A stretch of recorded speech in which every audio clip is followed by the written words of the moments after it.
Good morning, everyone. Good morning. Good morning.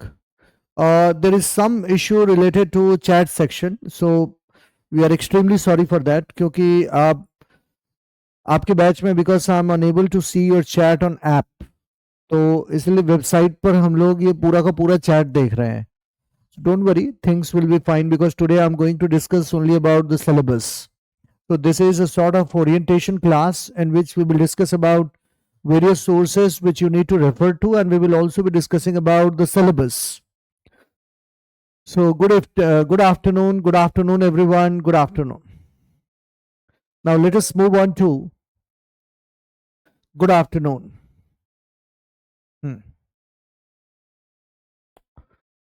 Chaliye. So let us discuss about the syllabus first, and after discussing syllabus, we will perhaps not be starting with Western political thought today. We will be starting with Western political thought only from tomorrow onwards. So today will be a session that will be entirely dedicated to PSIR syllabus. So we will discuss about PSIR syllabus, the topics and the places from where you can cover the topics. And we will also be briefly discussing about the nature of questions that has been asked in civil services exam. Thank you everyone. Really, so let us begin with the session. Okay, there are students from Taram batch also, and so these are my students from Taram batch, Sankalp batch, Prahar batch, from almost every batches.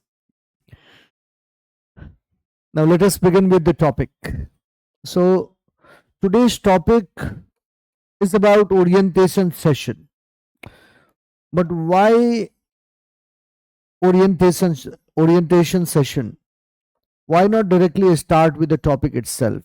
Directly क्यों नहीं topic start मैंने किया? और orientation session का as such क्या logic है?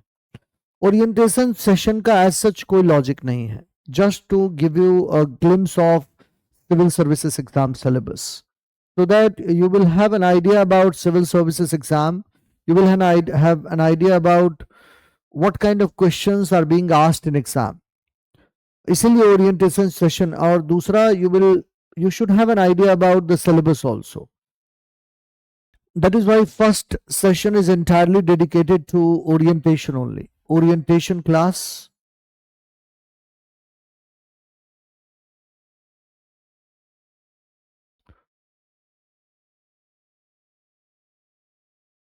Orientation class.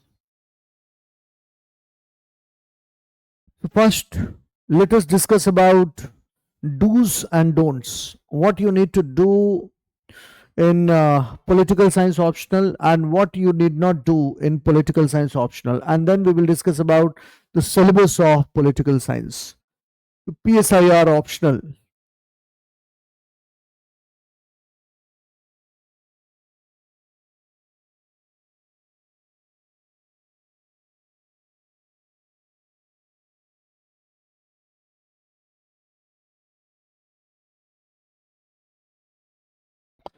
PSIR optional. पहला,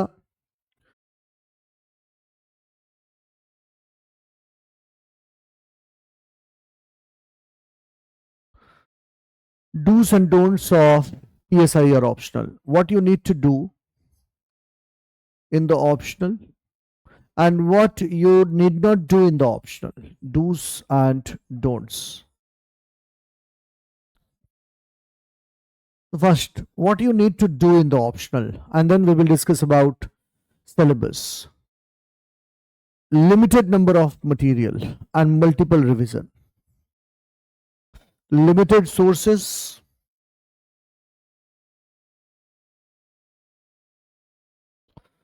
The more sources you will refer to, the more confused you will become. जितना ज़्यादा सोर्स आप पढ़ेंगे उतने ज़्यादा confused हो जाएंगे. इसलिए ज़्यादा सोर्सेस में आपका सक्सेस नहीं है. किसी एक सोर्स को पढ़िए, ईमानदारी से 4 बारी पढ़िए, बजाय कि मल्टीपल सोर्सेस को रेफर कीजिए और एक बारी भी मत कीजिए पढ़िए. ऐसी गलती नहीं करेंगे. Read one source and read it a number of times. एक सोर्स पढ़िए, बार बार उसको पढ़िए. एक सोर्स. क्या पढ़ना है वो मैं अभी आपको थोड़ी देर में बता रहा हूं। और एक सोर्स के अलावा अगर आपको कोई रेफरेंस मटेरियल चाहिए तो उसके बारे में भी हम लोग डिस्कस करेंगे। But read limited number of sources, please please please. बहुत ज्यादा सोर्सेस को रेफर करने की आवश्यकता नहीं है। जितने ज्यादा सोर्सेस को आप रेफर करेंगे उतने ज्यादा कंफ्यूज हो जाएंगे और फिर कोई मतलब नहीं रहेगा प्रिपरेशन का। फिर आप प्रोफेसर बनने की तैयारी करेंगे, एकेडमिक प्रिपरेशन हो जाएगी, वो कॉम्पिटिटिव एग्जाम की प्रिपरेशन नहीं होगी।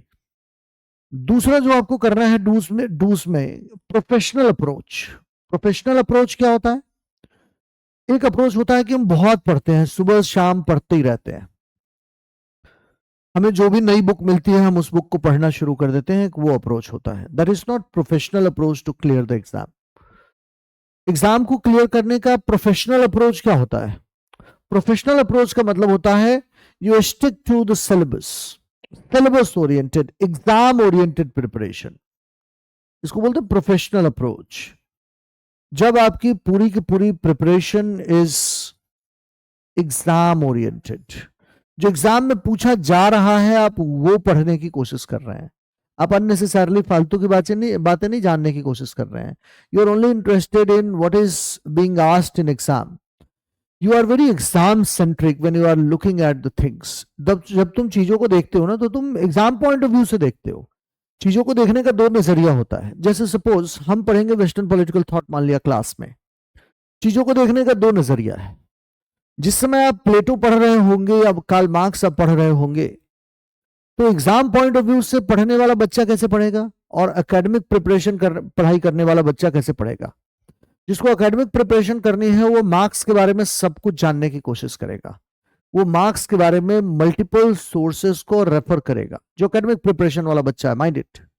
लेकिन जो सिविल सर्विसेज के लिए प्रोफेशनल तैयारी करने वाला बच्चा है, इस बात को हमेशा याद रखना, वो कभी भी मल्टीपल सोर्सेस को रेफर नहीं करेगा। एक प्रोफेशनल तैयारी करने वाला बच्चा, सिंपल सी बात, प्रोफेशनल तैयारी करने वाला बच्चा अपने आप को सिलेबस तक कन्फाइंड रखेगा। पुराने सालों का क्वेश्चन देखेगा, सिलेबस देखेगा। अगर उससे पुराने सालों के क्वेश्चन हो जाते हैं तो एक प्रोफेशनल तैयारी करने वाले बच्चे को पता है कि मैं सही रास्ते पर हूं। जो अनप्रोफेशनल तैयारी करने वाला बच्चा है वो क्या गलती करेगा? वो मल्टीपल सोर्सेस को रेफर करेगा। इसलिए बेटे मेरी बात याद रखना बच्चों, अगर आप अनप्रोफेशनल तैयारी करते हैं तो आप मल्टीपल सोर्सेस को रेफर करेंगे, वो सिविल सर्विसेज के लिए तैयारी तो नहीं होगी। क्योंकि ये एक बहुत ही हार्ड और प्योर, अगर अनरिफाइंड क्रूड लैंग्वेज में मैं आपको बोलूं तो ये कॉम्पिटिटिव एग्जाम है जहां पर कट थ्रोट कॉम्पिटिशन है। यहां नॉलेज की टेस्टिंग नहीं हो रही है, यहां पर तुम्हारे स्किल की टेस्टिंग हो रही है। अगर नॉलेज की टेस्टिंग होती तो केवल पीएचडी स्कॉलर एग्जाम क्लियर करेगा, लेकिन ऐसा नहीं है। पीएचडी स्कॉलर एग्जाम नहीं क्लियर कर रहा है, किसी भी बैकग्राउंड का बच्चा एग्जाम क्लियर कर रहा है। इनफैक्ट सिविल सर्विसेज एग्जाम में ऑप्शनल्स लाइक पीएसआईआर, इसमें इंजीनियर, डॉक्टर, चार्टर्ड अकाउंटेंट, किसी भी बैकग्राउंड का बच्चा आकर के और एग्जाम में अच्छा परफॉर्म कर रहा है। इसलिए इस बात को ध्यान में रखिएगा, आपको प्रोफेशनल तैयारी करनी है, एग्जाम के सिलेबस से स्टिक करना है। अननेसेसरली बहुत ज्यादा चीजें नहीं पढ़नी है। आप ज्ञान की खोज में नहीं निकले हैं जैसे गौतम बुद्धा निकले थे और गया में जाकर के उनको एनलाइटनमेंट मिला बोधि ट्री के नीचे। आप उस तरीके से ज्ञान की खोज में नहीं निकले हैं। You are preparing for a thorough professional exam, so you need to prepare in very professional manner। आप कभी भी इस बात को ध्यान में रखेंगे, ज्ञान की खोज में आप नहीं निकल रहे हैं, इसलिए आपकी तैयारी करने का जो तरीका होगा that will also be different। so you need to adopt a very professional approach while preparing for civil services exam। another do's क्या होगा, लास्ट 5-10 years के क्वेश्चन अगर पॉसिबल है तो उसको एन नंबर ऑफ टाइम्स पढ़िए कि तुम्हें याद हो जाए। लगभग इतनी बार ही उसको पढ़ो, बार बार पढ़ते रहो, इतनी बार उस चीज को पढ़ो कि तुम्हें लगभग चीजें याद हो जाए, समझ लो, क्वेश्चन तुम्हें याद हो जाए। So you go through PYQ, previous years question. Syllabus का एक एक topic will be discussed in classroom, that is my guarantee, syllabus is my guarantee that every single topic of the syllabus will be discussed in the classroom itself। Class में ही मैं syllabus के एक एक topic को आपके साथ discuss करूंगा, इसलिए आप इस चीज को लेकर के निश्चिंत रहेंगे। Every single topic will be discussed from the classroom, in the classroom itself. तो सिलेबस के लिए आपको टेंशन लेने की जरूरत नहीं है, जो भी आपके सिलेबस में लिखा हुआ है वो मैं क्लासरूम में आपके साथ डिस्कस करूंगा, इसलिए टेंशन नहीं लेना है। जो कुछ भी लिखा हुआ है सब मैं डिस्कस करूंगा आपके साथ। So you just forget about syllabus, but you need to memorize syllabus. So go and download syllabus. Syllabus download कर लीजिए यूपीएससी की वेबसाइट से, और उस सिलेबस को 2-3 बारी पढ़ेंगे तो सिलेबस आपको याद हो जाएगा। जैसे सपोज मैं आपके साथ वेस्टर्न पॉलिटिकल थॉट कर रहा हूं, तो ऑब्वियस सी बात है मैं सिलेबस को ध्यान में रख के करूंगा ना। तो वेस्टर्न पॉलिटिकल थॉट में कितने टॉपिक्स हैं? प्लेटो है, एरिस्टोटल है, मकियावेली है, थॉमस हॉब्स है, जॉन लॉक है, जेस मिल है, कार्ल मार्क्स है, ग्रामसी है, हन्ना अरेंट है। अब इतने टॉपिक सिलेबस में लिखा हुआ है, तो वो वैसे भी मैं क्लास में आपको डेली पढ़ाऊंगा, तो सिलेबस आपको याद हो जाता है। सिलेबस याद करना is not a very difficult task. Syllabus class के साथ साथ तुम चलोगे तो ऑटोमेटिकली तुम्हें सिलेबस याद हो जाएगा। अब इंडियन पॉलिटिकल थॉट हम पढ़ेंगे, तो इंडियन पॉलिटिकल थॉट में क्या है? धर्मशास्त्र ट्रेडिशन है, अर्थशास्त्र ट्रेडिशन है, बुद्धिस्ट ट्रेडिशन है, मनु है, कौटिल्य है, अंबेडकर है, गांधी है, एम एन रॉय है, सर सैयद अहमद खान है, औरबिंदो घोष है। सिलेबस इंडियन पॉलिटिकल थॉट का तुम्हारा खत्म हो गया। इसलिए सिलेबस को याद करना is not a very challenging task. तुम केवल क्लासरूम के साथ चलते रहो ना, तो सिलेबस तुम्हें याद हो जाएगा। सबसे लेकिन तुम्हारे लिए सबसे इंटरेस्टिंग चीज क्या है, that you need to go through previous years question paper, और अगर पॉसिबल हो तो लास्ट 7 ईयर्स के 5 to 7 ईयर्स के क्वेश्चन पेपर को लिटरली याद कर लो, starting from 2015 till now. Question को लिटरली याद कर लो, बार बार बार बार क्वेश्चन को पढ़ो। क्वेश्चन को पढ़ने से तुम्हारा एक अप्रोच एग्जाम के लिए डेवलप होता है। ऑप्शनल की हम तैयारी जब करते हैं तो बहुत लंबे समय तक आप टीचर के साथ रहते हैं।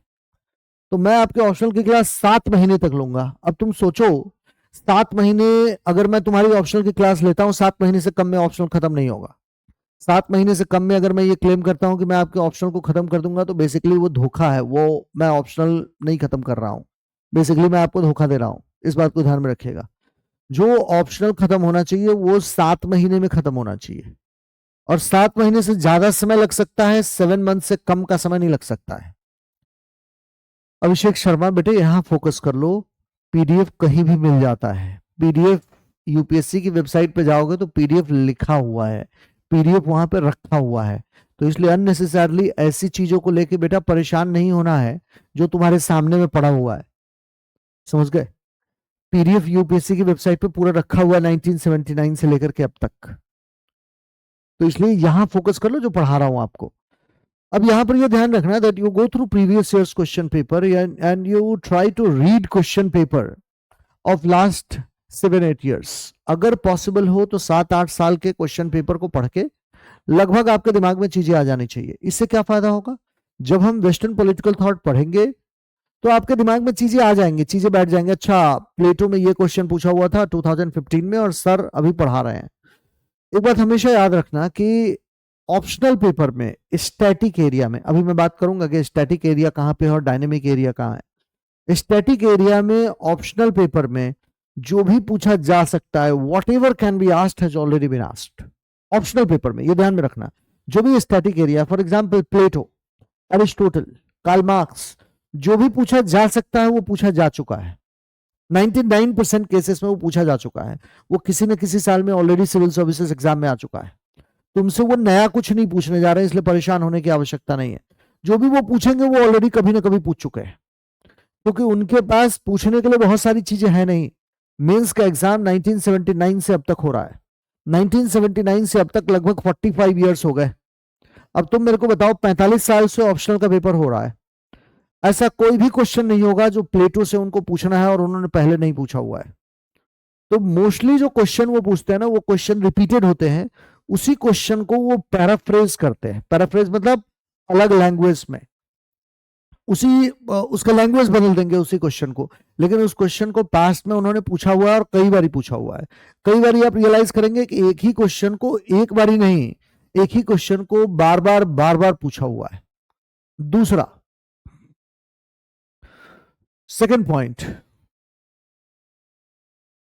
अभी जो यहां पर फोकस कर रहे हो वहां से पढ़ाई करो। कोई वहां बोल रहा है कि अभी तक मैंने आईआर नहीं पढ़ा है, कोई बोल रहा है कि सिलेबस के स्टार्टिंग से होगा। सिलेबस की आप चिंता छोड़ दीजिए। सिलेबस की अगर आप चिंता करेंगे तो फिर मैं यहाँ क्या करने के लिए हूं। तो इसलिए आप सिलेबस का टेंशन ना ले। आपको सिलेबस इस तरीके से पढ़ाया जाएगा कि आपको आसानी से समझ आ जाए। तो इसलिए आप प्लीज सिलेबस के बारे में कोई बात ना करें। सिलेबस कंप्लीट करवाने की जिम्मेदारी मेरी है।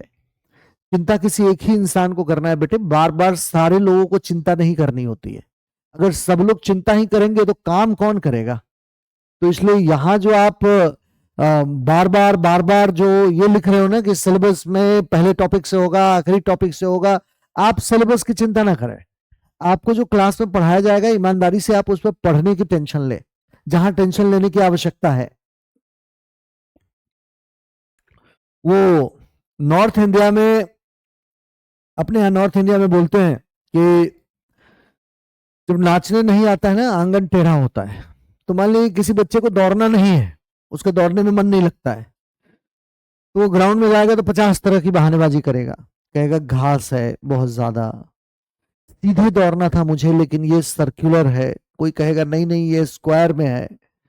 जिसको दौड़ना होगा वो जूता पहनेगा, हाथ में पानी का बोतल उठाएगा और चला जाएगा और दौड़ना शुरू कर देगा, खत्म हो गया। वो ज्यादा सवाल जवाब नहीं करता है। जिसको नहीं दौड़ना होगा ना, वो 50 तरह की बहानेबाजी करता है।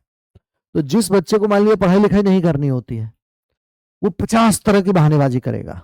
वो पता है क्या बोलेगा, सिलेबस इस टॉपिक से क्यों शुरू कर रहे हैं, पहले वाले से क्यों नहीं कर रहे हैं। सिलेबस शुरू कर रहे हैं तो कार्ल मार्क्स क्यों पढ़ा रहे हैं। मार्क्स अगर पढ़ा ही रहे हैं तो ग्रामसी के बारे में भी डिस्कस कर देना था। इंडियन पॉलिटिकल थॉट से अगर शुरू कर देते तो ज्यादा बेहतर होता। वो 50 तरह की बहानेबाजी करेगा जो पढ़ने लिखने वाला बच्चा नहीं होगा।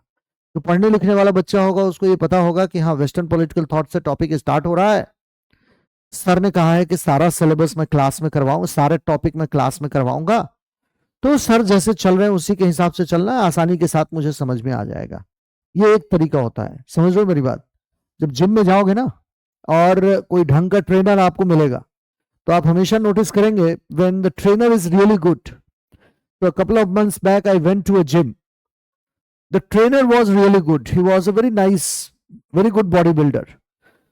तो आई आस्क्ड फ्रॉम समबडी कि ये एक्सरसाइज कैसे करना है। So another person told me कि ये एक्सरसाइज ऐसे करना है। तो मैंने ट्रेनर से पूछा कि भैया ये एक्सरसाइज कैसे करूंगा। तो ट्रेनर ने कहा कि नहीं ऐसे नहीं, ऐसे करना है। तो मैंने कहा लेकिन वो वाले भैया तो कह रहे थे ऐसे करना है। तो पता है क्या बोला ट्रेनर ने, जब उसी से पूछ के करना है तो मेरे से क्या पूछने के लिए कर रहे हो, जाओ उधर उससे पूछ लो, मेरे से क्यों पूछ रहे हो। और जब मेरे से पूछ रहे हो तो मेरे हिसाब से काम करोगे ना, समझ गए। तो वैसे ही जब आप सब्जेक्ट मेरे से मान लिया पढ़ रहे हैं, जब मैं आपको सिलेबस करवा रहा हूं तो मेरे हिसाब से आप चलेंगे ना, अपने हिसाब से थोड़ी चलेंगे। किसने क्या बोला है और नहीं बोला है वो छोड़ दीजिए। तो इसलिए सिलेबस करवाने की जिम्मेदारी मेरी है, सिलेबस का एक एक टॉपिक करवाने की जिम्मेदारी मेरी है, सिलेबस के एक एक टॉपिक के साथ जस्टिस करने की जिम्मेदारी मेरी है। आप इसकी चिंता छोड़ दीजिए। आपसे जो मैं करने के लिए कह रहा हूं आप वो कीजिए, आप इसकी चिंता ही ना करें कि सिलेबस का ये टॉपिक करवाओगे वो टॉपिक करवाओगे। सिलेबस का एक एक टॉपिक मैंने बोल दिया तो क्लासरूम में मैं करवाऊंगा, इसकी आपको चिंता नहीं लेनी है। सिलेबस का एक एक टॉपिक मैं आपको समझा के आगे बढ़ूंगा, आप उसकी चिंता नहीं करेंगे। आपको केवल एक बात का टेंशन लेने की जरूरत है, जिस दिन आप जो पढ़ेंगे उसको जाकर के रिवाइज कर लीजिए। आपके पार्ट पर आपको इतना ही करना है, आप अननेसेसरली टेंशन में ना रहें, समझ लो मेरी बात। तो मैंने आपसे क्या कहा कि that you will go through question paper and you will read previous year's question paper agar possible hai। so 2015 till now we have close to 9 years of question paper। so 8 to 10 years of question paper, you go through it, you read it again and again, you read syllabus, but syllabus, every topic of each and every topic of syllabus will be covered in the classroom itself, so automatically you will be remembering syllabus. There is nothing in syllabus, each and every topic will be done in the classroom itself. Another do's, what will matter more than your reading and more than your sources, what will matter is a revision. So how will you be revising? Remember that adopt scientific method of revision। Revision का तरीका क्या होगा, revision का तरीका होगा that you have attended lecture, you attend a lecture,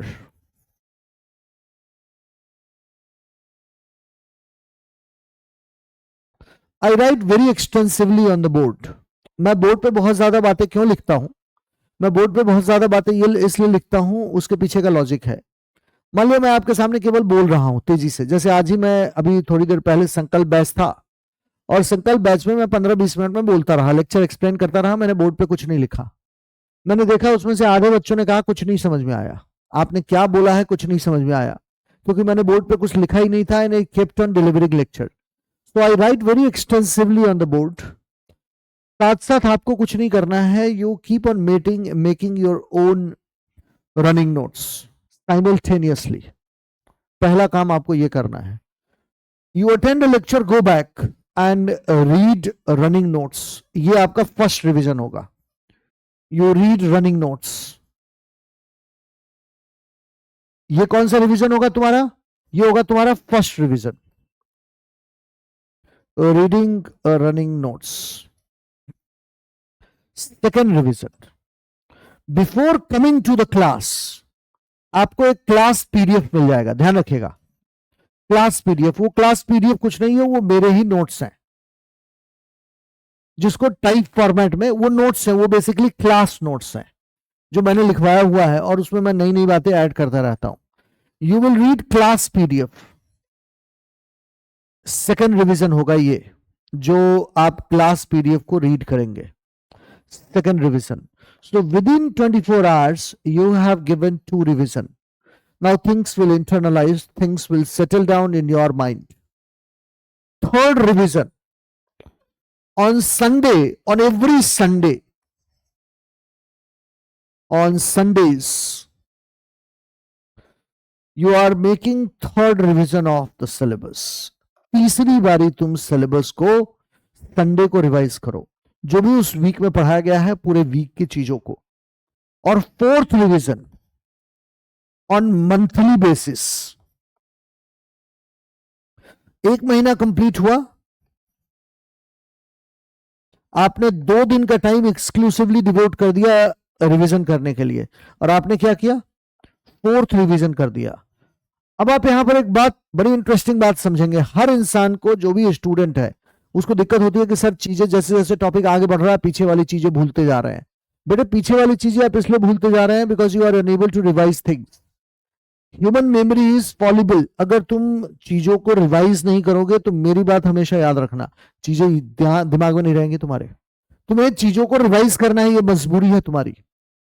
जब तक तुमने रिवीजन नहीं किया है वो बेकार हो चुका है. अगर मान लिया मैंने आज आपने क्लास अटेंड किया, आप घर गए, आपने उसको बंद करके रख दिया, आपने उसको रिवाइज नहीं किया, 1 महीने के बाद जब तुम उठाओगे ना लेक्चर को, तो वो ऑलमोस्ट जीरो हो चुका होगा, बिग जीरो हो चुका होगा. इसलिए इस बात को ध्यान में रखना. तो इसलिए यहां पर जब तुमने फोर्थ रिवीजन किया है, तो फोर्थ रिवीजन में, चौथे रिवीजन में तुम ये रियलाइज करोगे that after every subsequent revision तुम्हारे रिवीजन का टाइम बड़ा सिग्निफिकेंटली कम हो जाएगा. तुम्हारे रिवीजन का सारा समय कम होता चला जाएगा, धीरे धीरे और कम होता चला जाएगा तुम्हारे रिवीजन का टाइम. इनिशियली तुमने जिस दिन लेक्चर अटेंड किया होगा, और तुम वो जो रनिंग नोट्स है, रनिंग नोट मैं ऐसे डिक्टेट नहीं, मैं बोर्ड पे सारी चीजें लिख दूंगा जावेद, वैसे बच्चे टाइप से डिक्टेट नहीं करूंगा जैसे क्लास 9th में करते हैं. मैं खुद ही सारी चीजें लिखता हूं, और बहुत ही एक्सटेंसिवली मैं बोर्ड पर लिखता हूं जावेद, इसलिए आपको टेंशन लेने की जरूरत नहीं है. जब तुम इस रनिंग नोट्स को पहला रिवीजन दोगे, तो आप रियलाइज करेंगे कि 2 घंटे के 2.5 घंटे के लेक्चर को आपने 45 मिनट्स में रिवाइज कर लिया है. जब तुम दूसरे दिन आने से पहले क्लास पीडीएफ पढ़ोगे, तो तुम ये रियलाइज करोगे कि तुमने सारे चीजों को रिवाइज कर लिया है हाफ एन आवर में. संडे को रिवाइज करोगे तो तुम 20 से 25 मिनट में लेक्चर को रिवाइज कर लोगे. मंथली बेसिस पर जब रिवाइज करोगे तो 15 मिनट में एक पूरा लेक्चर तुम रिवाइज कर लोगे. जितना ज्यादा रिवीजन होगा, उतना ज्यादा आप रियलाइज करेंगे कि रिवीजन का टाइम कम होता चला जाएगा. तो इसलिए कोई रूल नहीं है. सिविल सर्विसेज एग्जाम में जो भी सब्जेक्ट तुम पढ़ोगे, जनरल स्टडीज पढ़ोगे, ऑप्शनल पढ़ोगे, क्योंकि लंबी तैयारी होती है. अगर तुमने रिवाइज नहीं किया है, it's a waste of time. इसलिए तुम हमेशा नोटिस करना कि सिविल सर्विसेज एग्जाम में एग्जाम कौन निकाल रहा है? या तो सिंपल बीए है, नहीं तो वो सब्जेक्ट उस बंदे ने पढ़ा ही नहीं है. मान लिया किसी ने पॉलिटिकल साइंस लिया है, एग्जाम कौन निकाल रहा है? इंजीनियरिंग करके आया है, एमबीबीएस करके आया है, मेडिकल बैकग्राउंड से है, सीए बैकग्राउंड से है, बीए है, ग्रेजुएशन वाला बच्चा है, एग्जाम को टॉप कर रहा है. तुम कभी नहीं देखोगे, बहुत रेयरली देखोगे कि पॉलिटिकल साइंस से कोई पीएचडी वाला बंदा एग्जाम क्लियर कर रहा है। एग्जाम होगा ही नहीं उसका। बहुत कम ऐसे बच्चे तुम्हें दिखेंगे कि जो पीएचडी स्कॉलर हो और वो एग्जाम निकाल दे रहे हैं। आज के डेट में जो नया ट्रेंड है, वो नया ट्रेंड ये है कि मैक्सिमम लोगों का सिलेक्शन हो रहा है फर्स्ट अटेम्प्ट और सेकंड अटेम्प्ट में। मैक्सिमम लोगों का एजुकेशनल बैकग्राउंड केवल ग्रेजुएशन का है और पोस्ट ग्रेजुएशन का है। ग्रेजुएशन का है, पोस्ट ग्रेजुएशन वाले भी बच्चे बहुत कम हो गए आज के डेट में, क्योंकि एग्जाम का नेचर बहुत सिग्निफिकेंटली बदल चुका है। जो क्वेश्चन का स्टैंडर्ड आता है वो जानबूझ करके थोड़ा लो रखते हैं, क्योंकि नंबर ऑफ क्वेश्चन उन्होंने बढ़ा दिया है। नंबर ऑफ क्वेश्चन बढ़ाने से क्या फायदा हुआ उन्हें? पूरे सिलेबस को वो टच कर सकते हैं। तो क्वेश्चन का स्टैंडर्ड कम कर दिया है, नंबर ऑफ क्वेश्चन बढ़ा दिए हैं।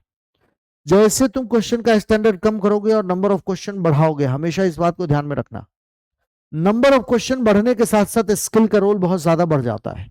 कौन ज्यादा फास्ट लिखता है, क्यों, कौन ज्यादा तेजी से सोच सकता है, कौन अपने दिमाग में बड़ी तेजी के साथ स्ट्रक्चर बना सकता है, हमेशा ऐसा बच्चा एग्जाम को डोमिनेट करेगा। इसलिए रिवीजन पर आपका फोकस होना चाहिए। Read limited number of sources, have professional approach, syllabus याद कर लीजिए, लास्ट 7, 8, 10 ईयर्स के क्वेश्चन याद कर लीजिए, मतलब बार बार पढ़ लीजिए, मल्टीपल रिवीजन कीजिए। यही आपका सोर्स होगा पढ़ने का। क्या हम पढ़ेंगे अभी थोड़ी देर में आपको बता रहा हूं। क्या नहीं करना है, जो पहली बात आपको नहीं करनी है, हमेशा याद रखिएगा, वो ये नहीं करना है कि आप मल्टीपल सोर्सेस रेफर नहीं करेंगे। Do not refer to multiple sources.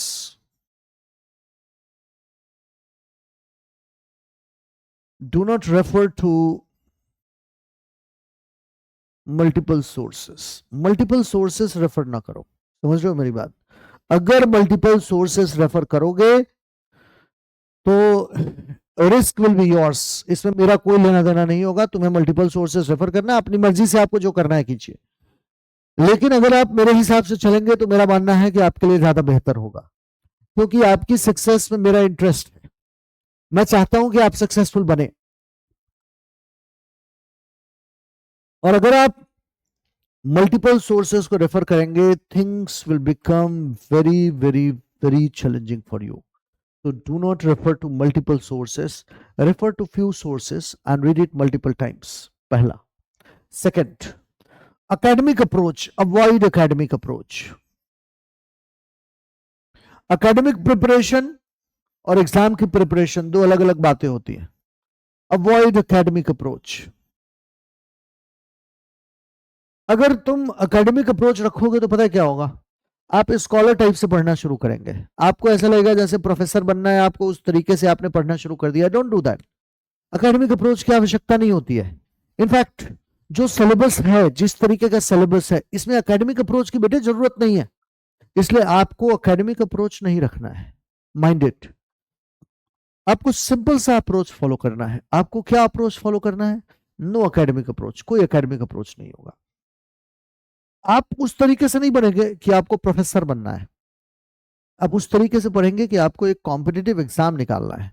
दोनों के अप्रोच में जमीन आसमान का फर्क होता है। When your approach is academic, you try to read a number of sources. When your approach is very exam oriented, then you try to limit your sources, you try to revise it multiple times and you read as per the demands of the question. Question के demand के हिसाब से पढ़ना और unnecessarily बहुत सारे sources को refer करना, these are two different things. First, avoid academic approach and do not refer to multiple sources. And third, जो आपको नहीं करना है पूरे एग्जाम के प्रोसेस में, एग्जाम के प्रोसेस में आपको नहीं करना है, वो ये नहीं करना है कि बुकिश इंफॉर्मेशन अपने आंसर में डालने की कोशिश नहीं करनी है। No bookish approach. किताब वाला अप्रोच नहीं रखना है। आपका बहुत प्रैक्टिकल और इनोवेटिव अप्रोच होना चाहिए। अगर तुम किताब वाला अप्रोच रखोगे ना और तुम्हारा प्रैक्टिकल और इनोवेटिव अप्रोच नहीं होगा, तो तुम्हारे सामने में सबसे बड़ी समस्या आ जाएगी। क्या समस्या आ जाएगी? कि तुम अलग तरीके से सोचने लगोगे। एग्जाम में 150 वर्ड्स में you need to write answer, you need to be skilled. अगर तुम्हारा बुकिश अप्रोच होगा तो तुम कभी 150 वर्ड्स में आंसर लिख ही नहीं पाओगे। इसमें बहुत बुकिश लैंग्वेज नहीं रखना है, लिमिटेड सोर्सेस को रेफर करना है and avoid academic approach. Thorough professional approach. एक प्रोफेशनल का अप्रोच कैसा होता है? जैसे मैं एक प्रोफेशनल हूँ, मेरा क्या अप्रोच है? मेरा सिंपल सा अप्रोच है, मेरा कोई लेना देना नहीं है कि मेरा स्टूडेंट प्रोफेसर बने। मेरा केवल और केवल एक काम है, I teach you for a competitive exam. I have got no interest whether you become professor or you become teacher, because I teach you only for civil services exam. That remains the only approach for me. This is the only approach for which I have been hired by my coaching institute, that I need to teach students keeping in view the demands of the exam. That's it. बाकी बातों से मेरा कोई लेना देना नहीं है. That's a professional approach. I am being hired the reason that I need to teach syllabus. I do not need to give gyan to people. Likewise, you need to have very professional approach, thorough professional approach, no academic approach, no bookish approach. Do not refer to multiple sources. Focus on one source and read it multiple times. Go through question paper and read question paper. Try to solve question paper. That is the way out. Now let us have a look at the syllabus. Syllabus of PSIR, it consists of broadly 2 paper and 4 parts. So syllabus.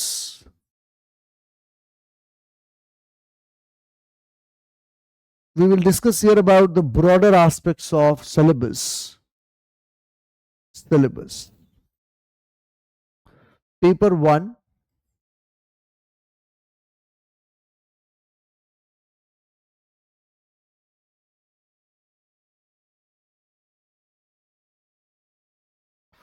It consists of 2 parts. Paper 1, section B. We will also discuss about the static and dynamic aspect of the paper. Section B, section A.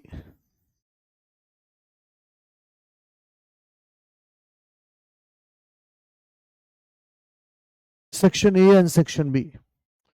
Section A, it consists of major topic, Western political thought,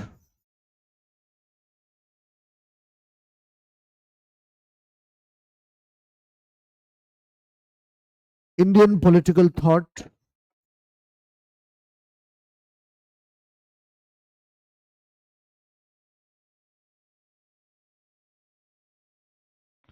then political theory,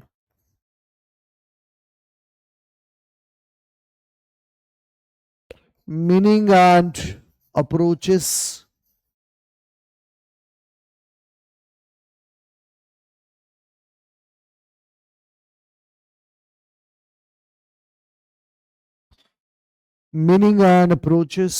then theory portion like theories of state, theories of state, theories of rights, theories of justice,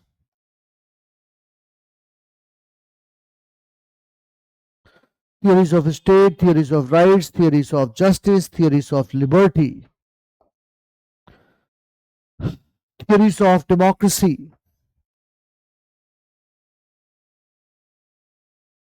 and then finally ideologies section. Ideologies. So these are the broader topic of paper 2 section A. अब मैं तुम्हें बताता हूं professional approach और academic approach में क्या फर्क होता है. 90% civil services aspirant, they keep on studying only this topic, paper 2 section A, as if this section itself consists of 500 marks. 90% of civil services aspirant, they keep on reading about only this particular topic, as if only question from this particular topic can be asked in the paper. And 90% of civil services aspirant, they keep on reading Western thought only, as if there is only one thing in political science syllabus, and that is Western political thought. The reality is even UPSC knows this. UPSC को पता है कि तुम कुछ नहीं पढ़ते हो, सबसे ज्यादा पढ़ते हो Western political thought, इसलिए उन्होंने Western thought से क्वेश्चन पूछना बंद कर दिया है. If we look at question paper of last 5, 6, 7 years, they have stopped asking question from Western thought. उनको ये बात पता है that coaching institute, it gives overemphasis to Western political thought. Students, they keep on reading Western political thought. They put too much emphasis on Western political thought as if there is only one thing in the paper, and that is Western political thought. And that is why last 5-7 years they have stopped asking questions from Western political thought. They hardly ask 2-3 questions from Western political thought. And you would be surprised to know that even UPSC knows that 90% of their students never study political theory, meaning and approaches. They never read political theory, meaning and approaches, because this topic is a bit technical. And that is why every year they are asking at least 3 to 4 questions from this topic itself. उनको ये पता है ये कोई नहीं पढ़ता है, बच्चे ये टॉपिक छोड़ के जाते हैं, इसलिए पेपर में वो जानबूझ करके यहाँ से 3-4 टॉपिक पूछते हैं और वेस्टर्न थॉट से 3-4 क्वेश्चन ही आते हैं, और यहाँ से भी 3-4 क्वेश्चन आते हैं. ये छोटा सा टॉपिक है, यहां से 3 से 4 क्वेश्चन आता है. ये बड़ा टॉपिक है, यहां से भी 3-4 क्वेश्चन ही आता है, क्योंकि उनको ये पता है कि जो भी स्टूडेंट पीएसआई और ऑप्शनल का स्टूडेंट है उसको पहले से पता होता है कि केवल वेस्टर्न थॉट ही वो पढ़ता है. उसको ऐसा लगता है कि पूरे के पूरे थियरी सेक्शन में और कुछ इंपॉर्टेंट ही नहीं है. इसलिए मैंने आपसे कहा जो एकेडमिक प्रिपरेशन वाला अनप्रोफेशनल बंदा होगा वो क्या करेगा, वेस्टर्न पॉलिटिकल थॉट पढ़ेगा, क्लास अटेंड करेगा, फिर वो जाएगा क्या पढ़ेगा, सीएल वेपर पढ़ेगा, फिर क्या पढ़ेगा, नेल्सन की बुक पढ़ेगा, फिर क्या पढ़ेगा, सुब्रता रामास्वामी पढ़ेगा, पढ़ता ही रहेगा, नंबर ऑफ सोर्सेस रेफर करेगा. वो जो अनप्रोफेशनल और एकेडमिक प्रिपरेशन वाला बंदा है. एक प्रोफेशनल स्टूडेंट क्या करेगा, प्रोफेशनल स्टूडेंट पहले क्वेश्चन को एनालाइज करेगा. क्वेश्चन को एनालाइज करने से उसको एक बात समझ में आ जाएगी कि वेस्टर्न पॉलिटिकल थॉट पे ओवर एम्फेसिस देना समझदारी नहीं है, ये रिस्क रिवॉर्ड प्रिंसिपल के अगेंस्ट है. रिस्क ज्यादा है, रिवॉर्ड कम है. वो इतना ही समय देगा वेस्टर्न पॉलिटिकल थॉट को जितने से उसको पता है कि मेरा काम हो जाएगा, क्वेश्चन आएंगे तो मैं उसको सॉल्व कर दूंगा. वो पूरे सिलेबस को समय देगा, क्योंकि अल्टीमेटली हम सबके पास पूरे साल भर में एक स्टूडेंट के पास 2000 घंटे का ही समय है. तुम 2000 घंटे से ज्यादा नहीं पढ़ाई कर सकते हो. तुम मेरे से बोलोगे नहीं सर मैं डेली 8 घंटे पढ़ूंगा, बिल्कुल पढ़ सकते हो. वीक में 2 दिन का गैप ले लोगे तुम मेरे से बोलोगे नहीं सर मैं 10 घंटे पढ़ सकता हूं, बिल्कुल पढ़ सकते हो, लेकिन महीने में 4 दिन का गैप लोगे तुम, एवरेज तुम्हारा 6-7 घंटा ही निकलेगा. कभी तुम्हारी फैमिली में फंक्शन होगा, कभी तबीयत खराब होगी, कभी पढ़ने का मन नहीं करेगा, कभी मूवी देखने जाओगे, छुट्टी लोगे पढ़ाई से. एवरेज जो साल के एंड में बच्चों का निकल के आता है वो 6 घंटे का निकल के आता है. 2000 घंटे से ज्यादा पढ़ने वाले बहुत कम बच्चे होते हैं सिविल सर्विसेज की तैयारी में. और अगर तुम 2400-2500 आवर्स पढ़ लेते हो तो तुम टॉप 0.1% बच्चों में से हो, कि तुम्हारा एवरेज पूरे साल भर में टोटल जो तुमने पढ़ाई की है वो 2500 घंटे की पढ़ाई की है. हाँ ये जरूर हो सकता है that you study 6 hours every day and then during exam you stretch it to 10 hours. ये हो सकता है, ये मैं मानता हूं कि तुम एग्जाम के टाइम में 10 घंटे पढ़ाई कर सकते हो. एवरेज तुम्हारा 7 घंटे का निकल के आ जाएगा. 7 आवर्स 7.5 आवर्स इतना ही एवरेज निकल के आता है सबसे सीरियस बच्चे का. 90% स्टूडेंट का एवरेज 5 घंटा भी नहीं निकलता है. और वो एम्बिशियस कितने होते हैं, वो वेस्टर्न पॉलिटिकल थॉट में पढ़ेंगे, इग्नू एमए भी पढ़ेंगे, नेल्सन की बुक भी पढ़ेंगे, क्लास नोट्स भी पढ़ेंगे, सीएल वेपर भी पढ़ेंगे. उनको ऐसा लगता है कि जैसे 1500 घंटा एक तो उनको पूरे साल भर में पढ़ना है, 2000 घंटा, 500 घंटा वो वेस्टर्न थॉट पे लगाते हैं. इसका कोई लॉजिक नहीं बनता है. It's an absurd notion. आप उतना ही पढ़ के जाइए जितने से क्वेश्चन आसानी के साथ आप सॉल्व कर ले. अननेसेसरली किसी टॉपिक को बहुत ज्यादा पढ़ के तुम्हें कोई फायदा नहीं होगा. इसलिए हमेशा रिस्क रिवॉर्ड के बारे में तुम्हें पता होना चाहिए. इसलिए मैंने आपसे कहा सिलेबस का एक एक टॉपिक करवाने की जिम्मेदारी मेरी है, स्टूडेंट की नहीं है. एक एक टॉपिक सिलेबस का यही क्लासरूम में आपको करवाऊंगा, आप उसके लिए टेंशन ना लें. आपसे जो मैं एक्सपेक्ट कर रहा हूं आप ईमानदारी से वो काम कीजिए. सिलेबस करवाने की जिम्मेदारी आपने अगर मेरे हाथ में दी है तो ये मेरी रिस्पॉन्सिबिलिटी है. और किसी भी टॉपिक पर ओवर एम्फेसिस नहीं करना है कि आपने वेस्टर्न थॉट पर फोकस किया तो केवल वेस्टर्न थॉट पर फोकस कर रहे हैं. आपने इंडियन थॉट पर फोकस किया तो 4 सोर्सेस से इंडियन थॉट आपने पढ़ना शुरू किया. डोंट डू दैट कि वेस्टर्न थॉट में तुम इग्नू एमए भी पढ़ रहे हो, सुब्रता रामास्वामी भी पढ़ रहे हो, नेल्सन की बुक भी पढ़ रहे हो, सारी बुक को तुमने वेस्टर्न पॉलिटिकल थॉट में करने की कोशिश की. नहीं, डोंट डू दैट, उसकी जरूरत नहीं है. आप एक क्लास नोट्स कीजिए, आपको अच्छा लगता है कोई और एक सोर्स आप रेफर कर लीजिए और पुराने सालों का क्वेश्चन कीजिए, टॉपिक ओवर हो गया. पॉलिटिकल थियरी आपने एक क्लास नोट्स पढ़ा है, अगर आपको अच्छा लगता है, नहीं लगता है तो क्लास नोट्स और पुराने सालों के क्वेश्चन से काम चल जाएगा। अगर आपको अच्छा लगता है तो कोई बात नहीं, एक आधा सोर्स और देख लीजिए, रेफर कर लीजिए, इससे ज्यादा देखने की आवश्यकता नहीं है। अब यहां पर क्या है, अगर तुम मेरे से पूछोगे कि स्टैटिक और डायनेमिक का क्या मिक्सचर है, इस पूरे सेक्शन ए में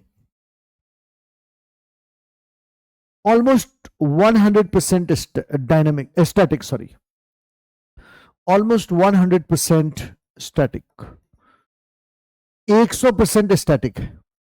जो भी पूछा जा सकता है वो ऑलरेडी पूछा जा चुका है, इस बात को ध्यान में रखिएगा। प्लेटो में जो भी पूछ सकते हो तुम, गांधी में जो भी तुम पूछ सकते हो, वो लगभग पूछ चुके हो तुम।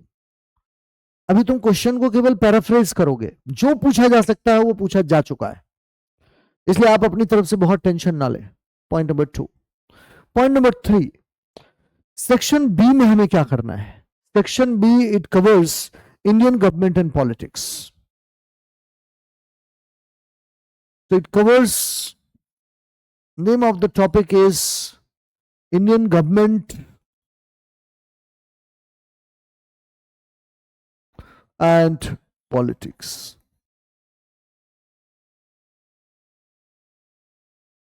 बड़ा टॉपिक है ये, लेकिन इसमें से बहुत सारी चीजें आप ऑलरेडी जनरल स्टडीज में पढ़ चुके होते हैं, इसलिए आपको बहुत टेंशन नहीं होगी। The topics of modern Indian history will be covered here. Topics of post-independence history will be covered here. And topics of Indian polity and governance will be covered here. इस पूरे टॉपिक में, that is, it covers topics like constitutionalism to mass satyagraha. पूरा तो topic यहां पर लिखना will not be possible. Constitutionalism to mass satyagraha. Graha. Perspectives on Indian national movement, where we will discuss different perspectives on Indian national movement. And then you have Indian constitution related topic like preamble, directive principles, fundamental rights, executive, then Supreme Court, these topics, Comptroller and Auditor General, UPSC, these kind of topics. And then some general topics will also be covered. Then Indian constitution related topics, Indian constitution related topics.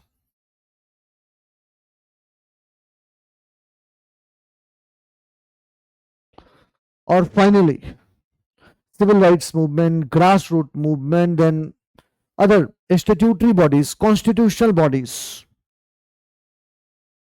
then various constitutional bodies, and then few other topics like civil rights movement, grassroots movement, environmental movement, women movement, etc.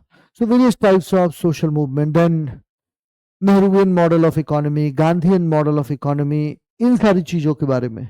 अब यहां पर तुम्हें क्या करना है, ये एक ऐसा टॉपिक है कि जिसको आसानी से क्लास नोट्स के बेसिस पे आप कवर कर लेंगे। जो क्वेश्चन वो पूछते हैं क्लास नोट से कवर हो जाता है। सोर्सेस क्या रखेंगे अभी थोड़ी देर में मैं आ रहा हूं।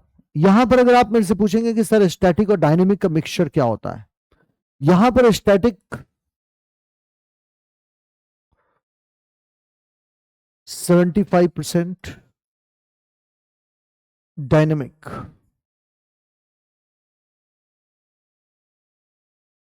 25%। 25% जो डायनेमिक होता है वो मैं क्लास में कवर कर दूंगा। बेसिकली वो डायनेमिक नहीं होता है, स्टैटिक के बेसिस पर ही जो रिसेंट डेवलपमेंट हुए उससे रिलेटेड क्वेश्चन पूछेंगे, not even 25%। In fact the ratio goes like 85-15, 85 and 85% and 15%।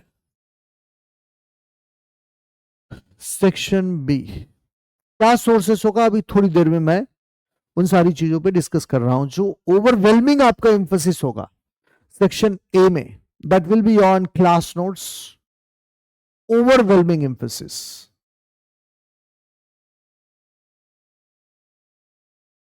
पहला जो ओवरवेलमिंग एम्फेसिस तुम्हारा होगा वो क्लास नोट्स पर होगा, और दूसरा overwhelming emphasis class notes means class notes and class PDF both, और दूसरा तुम्हारा ओवरवेलमिंग एम्फेसिस होगा पीवाईक्यूज।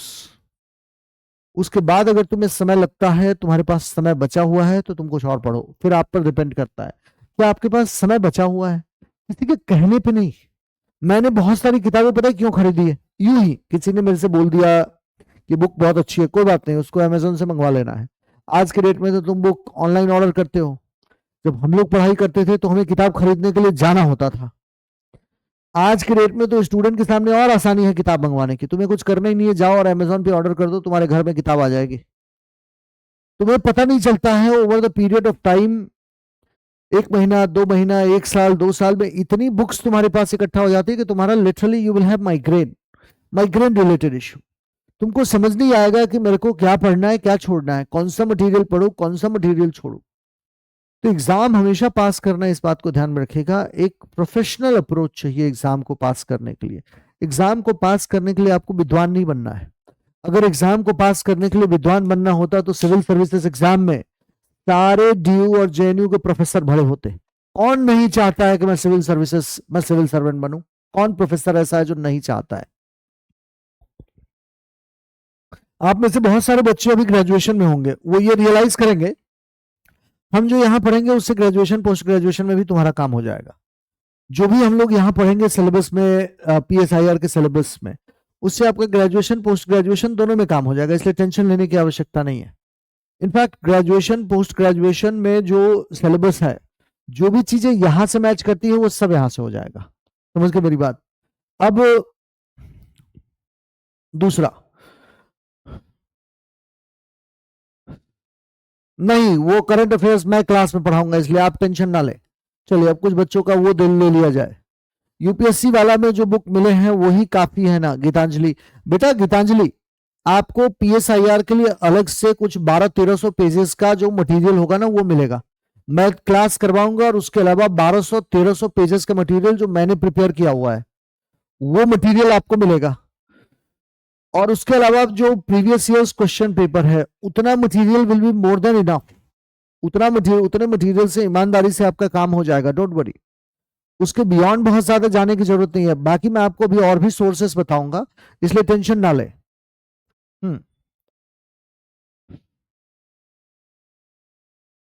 सर आई के बस सोर्स बता दीजिए, समझ नहीं आ रहा है। नहीं अभी फिलहाल एनसीईआरटी पढ़ने की जरूरत नहीं है, आईआर में आगे पढ़ूंगा, don't worry. Vaishu notes making class में नोट्स में आपको जो लिखता रहूंगा वो साथ साथ में आप लिखेंगे ना मेरे साथ, जो मैं आपको बोलता रहूंगा और समझाता रहूंगा। नहीं नहीं नहीं, वो पीएसआईआर के लिए अलग से आपको मिलेगा, पीएसआईआर के लिए अलग से आपको कंपाइलेशन मिलेगा, ठीक है? तो आप टेंशन ना ले। स्टैटिक का मतलब होता है कि जिसमें कोई चेंज नहीं होगा। अभी ऊपर एक बच्चे ने कहा what is static and what is dynamic. तो बेटा स्टैटिक का मतलब होता है कि जैसे प्लेटो ने जो बोल दिया एक बारी 1000 साल पहले वो अभी भी चल रहा है। प्लेटो ने 3000 साल पहले जो बोला था वो अभी भी चल रहा है, उसको बोलते हैं स्टैटिक। डायनेमिक का मतलब कुछ नई बातें, जो नया डेवलपमेंट हुआ है वो उसी स्टैटिक पोर्शन में ऐड होता है, ठीक है? जैसे आर्टिकल 21 में स्टैटिक और डायनेमिक क्या है? स्टैटिक का मतलब आर्टिकल 21 में कॉन्स्टिट्यूशन में क्या लिखा हुआ है। डायनेमिक का क्या मतलब है? सुप्रीम कोर्ट का क्या जजमेंट आया है जो हम आर्टिकल 21 में ऐड कर सकते हैं, उसको बोलते हैं स्टैटिक और डायनेमिक। समझ गए मेरी बात? स्टैटिक मतलब आर्टिकल 21 में क्या ओरिजिनली लिखा हुआ है कॉन्स्टिट्यूशन में और उसका क्या इंटरप्रिटेशन है, that is static part. Recent time में सुप्रीम कोर्ट का आर्टिकल 21 से रिलेटेड क्या जजमेंट आया है, दैट इज डायनेमिक पार्ट। इन दोनों का मिक्सचर होता है। चलिए तो आगे बढ़ा जाए। हाँ वो पीडीएफ में होगा राजर्षि, वो पीडीएफ में होगा बेटे, हार्ड कॉपी में नहीं मिलेगा, वो आपको पीडीएफ के फॉर्मेट में मिलेगा। तो मैं भी वो पीडीएफ के फॉर्म में ही निकलवाता हूं। अभी मैंने पीडीएफ के फॉर्म में निकलवाया हुआ है। जैसे आपको मैं बताऊं,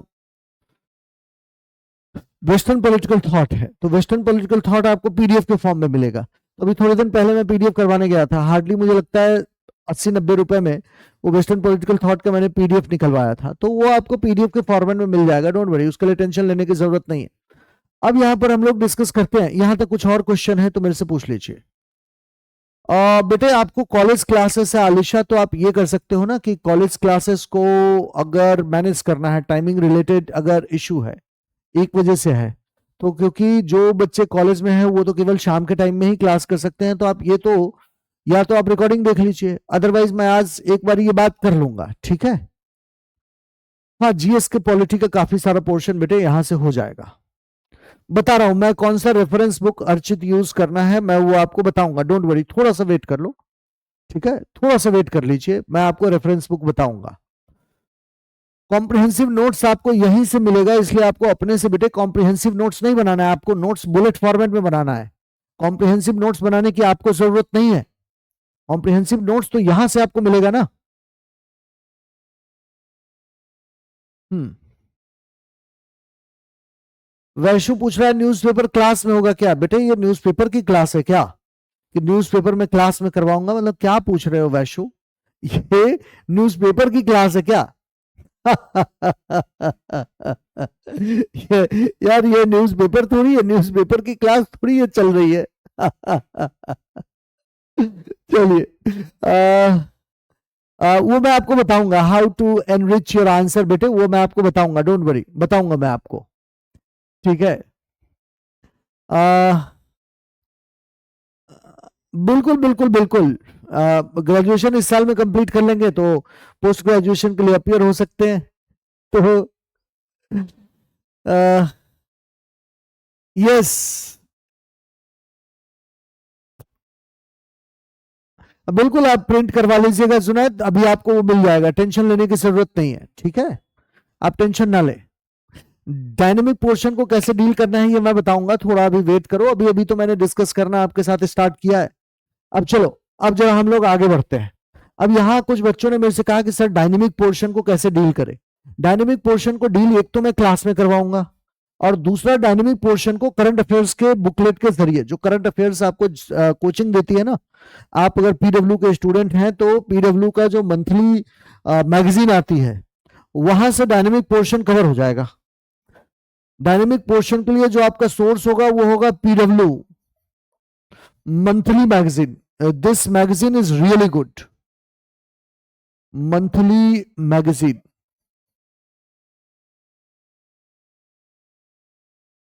जैसे सपोज इंडियन पॉलिटी से रिलेटेड कोई इंफॉर्मेशन है, तो इंडियन पॉलिटी से रिलेटेड कोई भी अगर नई बात न्यूज में आई है तो वो मंथली मैगजीन में कवर होता है। मंथली मैगजीन का जब आप पॉलिटी सेक्शन देखेंगे तो वहां से डायनेमिक पोर्शन कवर हो जाएगा, इसलिए टेंशन लेने की आवश्यकता नहीं है। वो मंथली मैगजीन का पॉलिटी सेक्शन देखिए, जो भी उस मंथ में पॉलिटी रिलेटेड डेवलपमेंट हुआ है वो मंथली मैगजीन में आ जाता है, तो डायनेमिक पोर्शन तो वहीं से कवर होगा। इनफैक्ट आईआर का भी डायनेमिक पोर्शन वहीं से कवर होना है, समझ गए मेरी बात। Now let us move on to, अभी मैं सोर्सेस के बारे में बात करता हूं कि पेपर 1 के लिए आपका क्या क्या सोर्सेस होगा। पेपर 1 के लिए पहला तो क्लास नोट्स और PYQ. Section B, class notes, class PDF, class notes means class notes and class PDF and PYQ. इसके अलावा क्या सोर्स ले सकते हो? इसके अलावा अगर आपको सोर्स लेना है तो देखो, किसी भी एक बुक में सारी चीज नहीं लिखी हुई है। जैसे वेस्टर्न थॉट तुम्हें नेल्सन के बुक में मिल जाएगा, इंडियन थॉट तुम्हें विष्णु भगवान की बुक में मिल जाएगा, लेकिन चक्कर यह है कि एक बच्चा इतने सारे बुक्स नहीं पढ़ सकता है। तो तुम्हें क्या करना है, मैं बच्चों को वन स्टॉप सोल्यूशन बताता हूं। इग्नू एमए का material can be the best reference material for you. IGNOU MA, not BA. जो इग्नू एमए का मटेरियल है वो बेस्ट रेफरेंस मटेरियल आपके लिए होगा। मतलब बेसिकली इग्नू एमए के मटेरियल में आपका काम हो जाता है, समझ गए मेरी बात। So you focus on IGNOU MA material, लेकिन शुरुआत में आपको कुछ नहीं देखना है। You focus on class notes, class PDF and PYQs. आपका सारा समय उसी में चला जाएगा। आपके पास समय बहुत नहीं है। बच्चों को इनिशियली लगता है नहीं मेरे पास बहुत समय है, मैं बहुत सारे सोर्सेस पढ़ सकता हूं। बेटे जब आप पढ़ना शुरू करेंगे ना तो आप रियलाइज करेंगे एक बुक पढ़ने में 100 घंटे का समय यूं निकलता है। पूरे साल भर में आपके पास 2000 घंटे का समय है, तो इसलिए आप बहुत सारे मटेरियल रेफर नहीं कर पाएंगे। अभी मेरे पास एक बुक पड़ी हुई है, तो मैं देख रहा था वेस्टर्न थॉट की, कि अगर मैं उस बुक को पढ़ना शुरू करता हूं तो मुझे लगभग ना करते हुए भी 150-200 घंटे का समय लग जाएगा, जबकि उस सब्जेक्ट को मैं पढ़ा रहा हूं उसके बाद भी उस बुक को पढ़ने में मुझे 150 घंटे का, 100 से 150 घंटे के बीच में तो लगना ही लगना है समय। अब तुम सोचो कि 100 से 150 घंटे का समय लग रहा है मुझे, जबकि मुझे कुछ नहीं करना है, मुझे केवल अपना सब्जेक्ट पढ़ाना है। एक स्टूडेंट के पास इतने सारे टॉपिक्स हैं तुम्हें पढ़ने के लिए, तुम्हारे पास पढ़ने के लिए केवल वेस्टर्न पॉलिटिकल थॉट थोड़ी है और इंडियन पॉलिटिकल थॉट थोड़ी है। तुम्हें जनरल स्टडीज में इतने सारे टॉपिक पढ़ने हैं, पीएसआईआर में इतने टॉपिक पढ़ने हैं तुम्हारे पास, और आपको चीजों को दिमाग में भी रखना है, माइंड इट। मेरे पास ये ऑप्शन है कि मैं आज वेस्टर्न पॉलिटिकल थॉट पढ़ा रहा हूं तो मैं एक दो नई बुक सोर्सेस, नए बुक को मैं सोर्स करके उसको रीड कर सकता हूं। मैं अगर आईआर पढ़ा रहा हूं, मैं पॉलिटिकल थियरी पढ़ रहा हूं तो मैं हेवुड की बुक को जाकर के एक बार रेफर कर सकता हूं। मैं आईआर पढ़ रहा हूं तो मैं बेलिस एंड स्मिथ और हेवुड को जाकर के एक बार रेफर कर सकता हूं, और फिर वहां से पढ़ के मुझे एक टॉपिक एक बार में पढ़ाना है। आपको तो पूरे सिलेबस को दिमाग में रख के पेपर में जाना है ना, पूरे सिलेबस को दिमाग में रख के पेपर में जाना। मल्टीपल सोर्सेस को अगर रेफर करोगे बिना रिवीजन किए हुए तो पूरे सिलेबस को बेटे आप दिमाग में रख के पेपर में नहीं जा पाएंगे।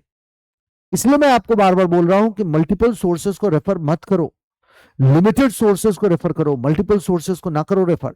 ठीक है, यहां पर जो भी बुक्स में चीजें हैं इंपॉर्टेंट बुक्स में, सब उठा के मैंने डाल दिया है आपके नोट्स में। पारिया से उठा के मैंने डाल दिया है, विद्युत चक्रवर्ती की बुक से मैंने उठा के डाल दिया है। जो भी मेरे को इंपॉर्टेंट कहीं दिख रहा है मैं उठा के आपके नोट्स में डाल देता हूं, तो आपका वन स्टॉप सोल्यूशन हो जाएगा। ये जो क्लासरूम में हम लोग पढ़ेंगे, जो आपको मटेरियल देगी पीडब्ल्यू, जो मैंने अपने हाथों से तैयार किया हुआ है मटेरियल, आप रियलाइज करेंगे कि वो लगभग 400-450 पेज का मटेरियल है इंडियन गवर्नमेंट एंड पॉलिटिक्स का। वो 400-450 पेज का material is more than enough. आसान नहीं होगा आपके लिए पढ़ना, इसलिए हमें पहली बारी में ये लगता है नहीं मैं ये भी पढ़ लूंगा ये भी पढ़ लूंगा। आपके पास बहुत लिमिटेड टाइम है, आपके पास, आपको बहुत सारी चीजें पढ़नी है, केवल पीएसआईआर नहीं पढ़ना है, आपको ज्योग्राफी भी पढ़ना है, हिस्ट्री भी पढ़ना है, आपको इकोनॉमी भी पढ़नी है, एथिक्स भी पढ़ना है। तो आपके पास लिमिटेड टाइम है, आपके पास उसी लिमिटेड टाइम में आपको सब कुछ करना है। इसलिए इंडियन गवर्नमेंट एंड पॉलिटिक्स में मैं आपको बहुत सारे सोर्सेस रेफर नहीं करूंगा। Class notes is very exhaustive, it covers all the dimension. तुम भले इसके लिए इग्नू एमए फॉलो कर लो, इसके लिए मैं आपको सजेस्ट नहीं करूंगा कि आप किसी बुक को पढ़िए, अदरवाइज तो बहुत परेशान हो जाएंगे। फारिया एंड फारिया की बुक अगर आप पढ़ेंगे तो वो लगभग मेरे को लगता है कि 1000 पेज से ऊपर की बुक है, 1200-1400 पेज की बुक है। ये प्रैक्टिकल नहीं है कि मैं स्टूडेंट को 1400 पेज की बुक पढ़ने के लिए बोलूं इंडियन गवर्नमेंट एंड पॉलिटिक्स के लिए, जब मैं मेहनत करके और मैंने आपके लिए सारा नोट्स प्रिपेयर किया हुआ है तो आपके पार्ट पर आपको 1400 पेज पढ़ने की जरूरत नहीं है। समझ गए मेरी बात, वो आप छोड़ दीजिए। इसके लिए मैं आपको कोई सोर्स नहीं बताऊंगा, जो भी तुम इंडियन पॉलिटी के लिए पढ़ते हो वो पढ़ो। केवल एक चीज ध्यान में रखना है, जो पीडब्ल्यू की मंथली मैगजीन आपको मिलेगी, ये मंथली मैगजीन से पॉलिटी सेक्शन कवर कर लेना, ये तुम्हारे डायनेमिक पोर्शन को कवर कर देगा। तो पेपर और प्लस पीवाईक्यू ऑब्वियसली, पेपर 1 में आई होप मैंने आप लोगों के सामने सब कुछ कवर कर दिया। किसी बच्चे को कोई क्वेश्चन है तो मेरे से पूछ ले। हाँ, किसी बच्चे का अगर कोई क्वेश्चन है तो पूछ ले। बिल्कुल हो जाएगा, बिल्कुल हो जाएगा, क्लास और मटेरियल से हो जाएगा, और पुराने सालों का पेपर असित।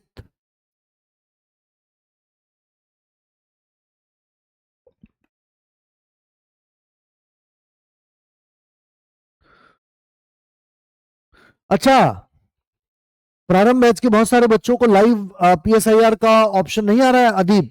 कोई बात नहीं बेटे, मैं आज बोल दूंगा कि इसीलिए मैं आज मैं कुछ नहीं पढ़ा रहा हूं आप लोगों को, आज केवल मैं सिलेबस डिस्कस कर रहा हूं। आज कुछ नहीं पढ़ाने के पीछे का रीजन इतना ही है। इग्नू ख्याति, अभी आपको इग्नू की बहुत आवश्यकता नहीं है, अभी आप क्लास पर फोकस कीजिए। उसमें इंडियन पॉलिटी रिलेटेड इंफॉर्मेशन होता है मैगजीन में। अंशु, ये है पॉलिटी सेक्शन मींस। ऑलमोस्ट अंश, अंश मेरे प्रारंभ बैच के स्टूडेंट है, almost GS paper 2 will be covered, almost, not all but almost, क्योंकि यहां प्रीलिम्स में अंश कवर नहीं करूंगा। ठीक है, चलिए, सारा सारा सारा वो मेरे मटेरियल में होगा, डोंट वरी, उसके लिए परेशान नहीं होना है। नहीं, डीडी बासु नहीं पढ़ना है अक्षिता, आपको कॉन्स्टिट्यूशनल लॉयर नहीं बनना है, इसलिए बेटे प्लीज अक्षिता डीडी बासु ना पढ़ो यार, क्योंकि अक्षिता अगर तुम डीडी बासु पढ़ोगी ना तो बेटे परेशान हो जाओगे, तो इसलिए डीडी बासु ना पढ़ो। ओपी गाबा अगर पढ़ना है तो पढ़ लो, आराम से हो जाएगा आदित्य, CU80 PG तो आराम से हो जाएगा, उसके लिए टेंशन लेने की जरूरत नहीं है। अच्छा अचल, थैंक यू बेटे, थैंक यू। नहीं, इग्नू एमए बुक ये ऑप्शनल है, अगर ये तुम्हें खरीदना है तो खरीद लो, नहीं खरीदना है तो, अगर तुम्हें नहीं लेना है वैसे अमेजोन पे मिल जाएगा, तो इसको छोड़ भी सकते हो। ओपी गावा की बुक पॉलिटिकल थियरी के लिए तुम्हारे पास बेटा इतना समय नहीं होगा, ओपी गावा की बुक से जो भी इंपॉर्टेंट चीजें हैं वो आपके नोट्स में डाल दिया है मैंने, तो आप क्यों अपने पार्ट पे खरीदोगे, आपके पास इतना समय थोड़ी है कि आप ओपी गावा की बुक भी पढ़ ले जाओगे, आपके पास इतना समय नहीं है, इतना टाइम नहीं है। चलिए, अच्छा अंश इज फ्रॉम, ओके ओके, अंश इज फ्रॉम संकल्प बैच, अच्छा चलिए। मुझे जेएनयू के एंट्रेंस एग्जाम के बारे में बेटे कुछ नहीं पता, मैं मतलब बाकी के एग्जाम, एंट्रेंस एग्जाम के बारे में मैं कैसे बता सकता हूं क्लास में, वो ठीक भी नहीं होगा, तो लेकिन हाँ सिविल सर्विसेज का सिलेबस में अगर वो होगा तो हो जाएगा, बाकी मैंने जेएनयू के एंट्रेंस एग्जाम के बारे में तो मैं कुछ नहीं बोलूंगा। चलिए, मैं किसी और कोचिंग के नोट्स के बारे में कुछ नहीं जानता हूं बेटे, तो लक्ष्मीकांत, लक्ष्मीकांत यहां पर तुम्हें पढ़ना है तो तुम पढ़ लो, वैसे पीएसआई और ऑप्शनल का जो अप्रोच है वो लक्ष्मीकांत से डिफरेंट है, तो पीएसआई और ऑप्शनल में तुम बहुत ज्यादा लक्ष्मीकांत, मतलब बेसिकली तुम लक्ष्मीकांत देख करके, लक्ष्मीकांत से तुम्हें बहुत हेल्प मिलेगा नहीं इंडियन गवर्नमेंट एंड पॉलिटिक्स में। Thank you Amit, thank you बेटे, थैंक यू। चलिए आगे बढ़ते हैं हम लोग, and now let us discuss about paper 2। आपका टाइमिंग का मैं अभी आज जाकर के एक बारी बेटे बात कर लेता हूं, ठीक है, मैं एक बारी आज जाकर के बात कर लूंगा, आज तो हमारी ओरिएंटेशन क्लास है, एक बारी हम लोग आगे डिस्कस करेंगे। अच्छा, अपने बहुत सारे बच्चे प्रारंभ बैच के हैं, चले, हाँ जनरल स्टडीज का जिशान आप जीएस छोड़ सकते हैं, क्योंकि यहां पर हम लोग आईआर बहुत डिटेल में डिस्कस करेंगे, तो जीएस का भले जीएस छोड़ दो, क्योंकि जीएस में बहुत सुपरफिशियल, बहुत सतही लेवल पे पढ़ाई होती है, तो जनरल स्टडीज में जो आईआर पढ़ाया जाता है और यहाँ के आईआर में जमीन आसमान का फर्क है, इसलिए जीएस वाला बेशक छोड़ सकते हो। सुभाष कश्यप पढ़ने की आपको आवश्यकता नहीं है बेटे, सोनाली, सुभाष कश्यप पढ़ने की आवश्यकता नहीं है, ठीक है। नेहिल मेरे पुराने स्टूडेंट हैं प्रारंभ बैच से। चलिए अब हम लोग आगे बढ़ते हैं, and now let us discuss about paper 2। In paper 2 you have 2 section.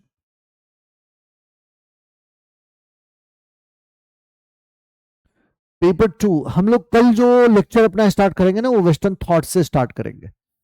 Paper 2, paper 2 में तुम्हारे पास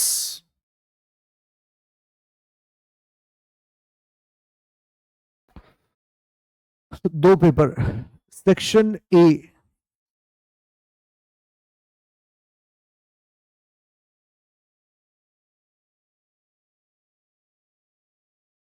और दूसरा section B.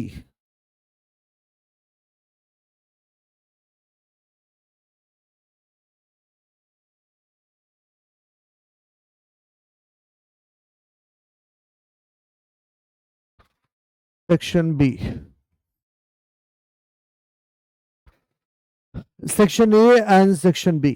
Section A, section A में जो तुम पढ़ते हो कंपैरेटिव,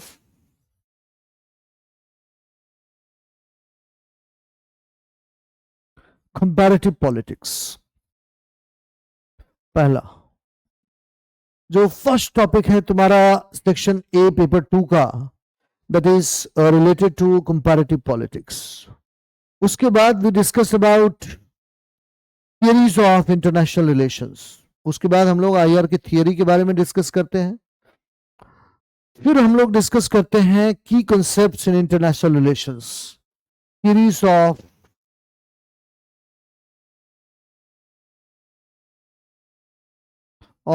इंटरनेशनल पॉलिटिक्स, फिर हम लोग डिस्कस करते हैं key concepts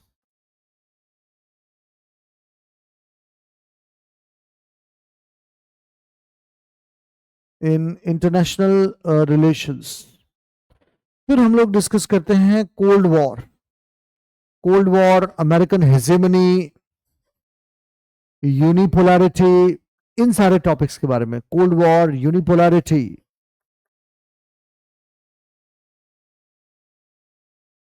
नैम एटसेट्रा. फिर हम लोग डिस्कस करते हैं about evolution of international economic system from Bretton Wood to WTO. तो फिर हम लोग डिस्कस करते हैं WTO, World Bank and IMF. फिर हम लोग डिस्कस करते हैं about United Nations and its agencies. ये सब जीएस के पॉइंट ऑफ व्यू से भी बड़ा इंपॉर्टेंट है. UN and its agencies. Then various regional organizations, various organizations like European Union, Asia Pacific Economic Cooperation, ASEAN, SAARC, इन सारे ऑर्गेनाइजेशंस के बारे में. और एंड में हम लोग डिस्कस करते हैं एक बड़ा इंटरेस्टिंग टॉपिक है कंटेम्पररी ग्लोबल कंसर्न्स, जिसमें 4-5 टॉपिक्स है, 5 टॉपिक्स हैं टोटल. Contemporary global concerns. इस पेपर में तुम्हारे पास एज सच एक जगह पे कोई मटेरियल नहीं है, तुम्हें केवल क्लास नोट्स पे रिलाई करना होगा. अब थियरीज ऑफ IR के लिए तुम्हें अलग मटेरियल है. थियरीज ऑफ IR तुम्हें पढ़ना है तो तुम्हें बेलिस एंड स्मिथ से पढ़ना है. कंपैरेटिव पॉलिटिक्स तुम्हें पढ़ना है तो तुम्हें इग्नू MA से पढ़ना है. कोल्ड वॉर वाला सेक्शन तुम्हें पढ़ना है तो तुम्हें गोल्डस्टाइन की बुक से पढ़ना है. कंटेम्पररी ग्लोबल कंसर्न के लिए एक जगह पे कोई मटेरियल है ही नहीं, बेलिस एंड स्मिथ में कहीं कहीं पे है. इन इंस्टीट्यूशंस के लिए एक जगह पे कोई मटेरियल नहीं है. इसके लिए तुम्हें क्लास नोट्स पे रिलाई करना पड़ेगा. सिंपल. क्लास नोट, अपने क्लास नोट से अच्छा कहीं कोई मटेरियल नहीं है. जो आपको क्लास PDF मिलेगा, इसके लिए केवल उसी के लिए आपके पास बुक है.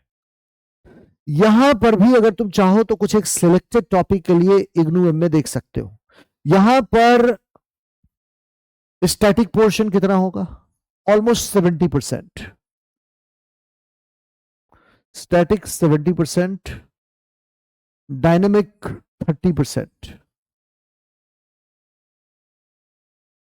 यहां पर तुम्हारे सोर्सेस क्या क्या होंगे? तो यहां पर तुम्हारा पहला सोर्स होगा, यहां पर class notes, PYQ, IGNOU MA, that's it. Source.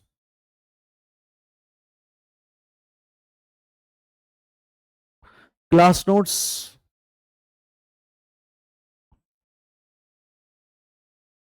IGNOU MA,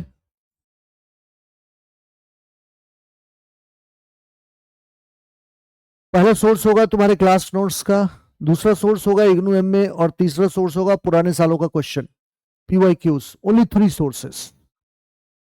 यहां पर करंट अफेयर्स, जो डायनेमिक पोर्शन है वो करंट अफेयर्स से क्लियर हो जाएगा. जैसे UN का अगर मान लिया international code of justice news में है, तो इंटरनेशनल कोड ऑफ जस्टिस से रिलेटेड उसका कॉम्पोजिशन पूछ लेंगे, या उससे रिलेटेड क्वेश्चन पूछ लेंगे.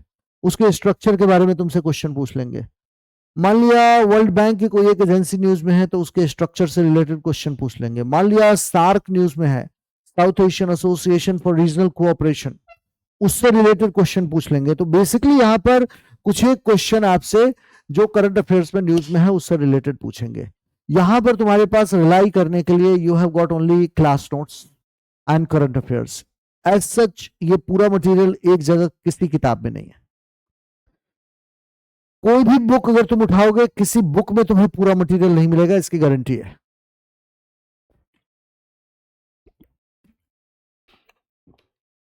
बताऊंगा. सौम्या पूछ रही है व्हाट इज यूनिपोलैरिटी. बेटे अभी पढ़ा नहीं रहा हूं मैं, आपको केवल समझा रहा हूं सिलेबस के बारे में. यूनिपोलैरिटी आपको सौम्या डिटेल में पढ़ाऊंगा, आप टेंशन ना लें. आपको परेशान होने की आवश्यकता नहीं है. आपका सिलेबस मेरी रिस्पॉन्सिबिलिटी है. समझ गए मेरी बात? आपका सिलेबस मैं करवाऊंगा. नहीं, ब्रिक्स, नेटो, ये सब दूसरे में करना है. हमें इंडियन फॉरेन पॉलिसी वाले टॉपिक में करना है, यहां नहीं करना है.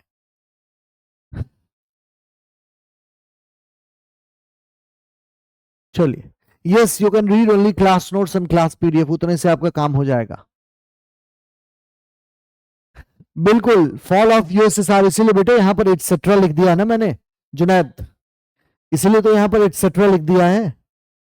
चलिए, यूनिपोलैरिटी, अमेरिकन हेजेमनी, यहाँ पे बहुत सारे टॉपिक्स हैं, यहाँ पे इतने ही टॉपिक्स नहीं है, यहाँ पर देर आर ऑलमोस्ट 10 टॉपिक्स। तो उसके लिए आपको क्लास पे डिपेंड करना पड़ेगा, आपके पास और कोई रास्ता नहीं है, आपके पास और कोई सोर्स नहीं है। आपको अगर डिपेंड करना होगा तो क्लास पर ही करना होगा। किसी भी एक मटेरियल में सब कुछ नहीं दिया हुआ है, कहीं पर कुछ दिया हुआ है तो कहीं पर कुछ और दिया हुआ है, कहीं पे आईआर की थियोरी है तो कंपैरेटिव पॉलिटिक्स नहीं है। अच्छा, एग्जामिनर को ये बात पता है कि बच्चा सिविल सर्विसेज की तैयारी करने वाला सबसे ज्यादा पढ़ता है आईआर की थियोरी, इसलिए वो आईआर की थियोरी पर दो तीन ही क्वेश्चन आजकल पूछते हैं। आजकल उनका ओवर एम्फेसिस पता है किस चीज पे होता है? कंपैरेटिव पॉलिटिक्स पे होता है और कंटेम्प्रेरी ग्लोबल कंसर्न पे होता है। इसमें 5 टॉपिक है कंटेम्प्रेरी ग्लोबल कंसर्न में। इसमें टॉपिक है human rights, nuclear proliferation, democracy, gender justice, environment. और तुम ये रियलाइज करोगे कि लगभग ये 5-6 टॉपिक से वो पेपर में 4-5 क्वेश्चन पूछ लेते हैं। कंपैरेटिव पॉलिटिक्स से वो क्वेश्चन पूछते हैं, उनको ये पता है कि हर बच्चा कोचिंग इंस्टीट्यूट में थियरीज ऑफ आईआर करके जाता है, इसलिए उन्होंने थियरी ऑफ आईआर से 2-3 क्वेश्चन ही आजकल पूछना शुरू कर दिया है। केवल 2-3 क्वेश्चन पूछते हैं, पहले बहुत पूछते थे, अब 2-3 क्वेश्चन आपसे पूछते हैं। यहां पर आपके पास सोर्सेस एज सच बहुत कम है। और उसके बाद आता है Indian foreign policy. Indian foreign policy, Indian foreign policy वाले टॉपिक में तुम्हारे पास 3 सोर्स है। पहला, डिटेल में हम लोग फॉरेन पॉलिसी करेंगे, अभी जो दूसरा बैच है अपने पीएसआईआर का उसमें फॉरेन पॉलिसी करवा रहा हूं मैं। क्लास नोट्स,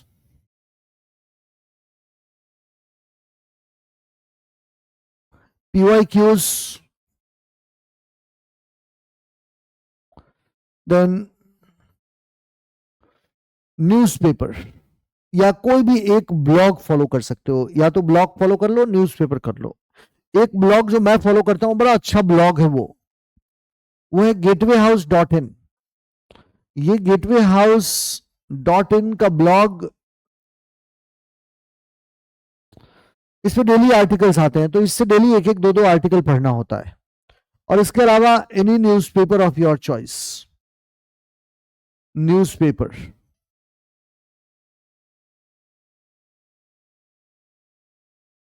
एनी न्यूज़पेपर जो तुम्हें पढ़ना है वो पढ़ लो। यहां पर इंडियन फॉरेन पॉलिसी के लिए इतने से तुम्हारा सारा कुछ कवर हो जाएगा। लेकिन यहां पर भी क्लास नोट्स में मैं न्यूज वाली सारी चीजें डाल दूंगा और पीवाईक्यूज। तो दैट्स अबाउट पीएसआईआर सिलेबस। हम लोग सबसे पहले स्टार्ट करेंगे, हमारा पहला टॉपिक होगा वेस्टर्न पॉलिटिकल थॉट। लेकिन आज मैं आपको कुछ नहीं पढ़ाऊंगा, आज ये प्योरली ओरिएंटेशन सेशन था, इसलिए ओरिएंटेशन सेशन में आंसर राइटिंग इवैल्यूएशन आपके टेस्ट करवाए जाएंगे ऋषु, इसलिए टेंशन ना ले, आपका टेस्ट करवाऊंगा, ठीक है? हाँ, अच्छा, रुद्र इज फ्रॉम प्रहार 2.0। अपने पुराने बच्चे इसमें मैक्सिमम मेरे पुराने बच्चे हैं। अच्छा, you are pursuing your graduation Junaid, बिल्कुल बिल्कुल बिल्कुल, you can rely on class notes, you can rely on class notes. हाँ, अलग अलग होगा, बिल्कुल। देखो, टॉपिक तो वही होंगे, टॉपिक कहां से अलग अलग होगा जावेद? वो जो पीडीएफ होगा, बेसिकली क्लास नोट्स में सारी चीजें मैं आपको समझाऊंगा, वो पीडीएफ थोड़ा एग्जॉस्टिव फैशन में होगा, इतना ही फर्क होगा दोनों में। प्रारंभ 2.0 का मैं अभी करवा रहा हूं, आपको टेंशन लेने की जरूरत नहीं है अदीब। आज कुछ इशू टेक्निकल हो सकता है, इसीलिए आज मैंने आपको कुछ नहीं पढ़ाया है। कल से हम लोग वेस्टर्न पॉलिटिकल थॉट करेंगे, ठीक है?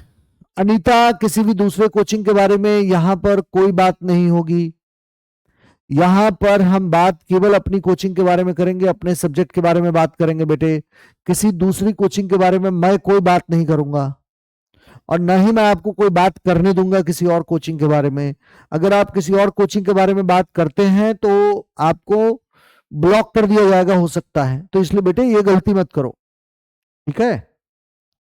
आप, हाँ, ओआरएफ भी फॉलो कर सकते हो आशीष, ओआरएफ भी बहुत बढ़िया है। डेली अक्षर क्लास आपकी चलेगी 2 घंटे की, 2 आवर्स की फिलहाल क्लास होगी, बाद में मैं इसको एक्सटेंड करके 2.5 घंटे कर दूंगा, ठीक है। फिलहाल आपकी क्लास 2 घंटे की चलेगी।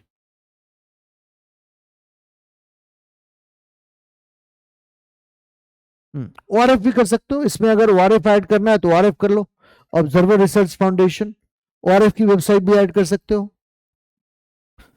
चलिए, कोई और क्वेश्चन किसी भी बच्चे का अगर है तो। नेट जेआरएफ के बारे में बेटे, मैं यहां पर हम लोग सिविल सर्विसेज पे फोकस करेंगे, यहाँ नेट जेआरएफ के बारे में थोड़ी हम लोग डिस्कस करेंगे।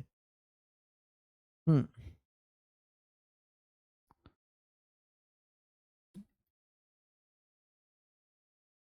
न्यूज़पेपर आधे घंटे एक बारी देख लो कि दुनिया में चल क्या रहा है।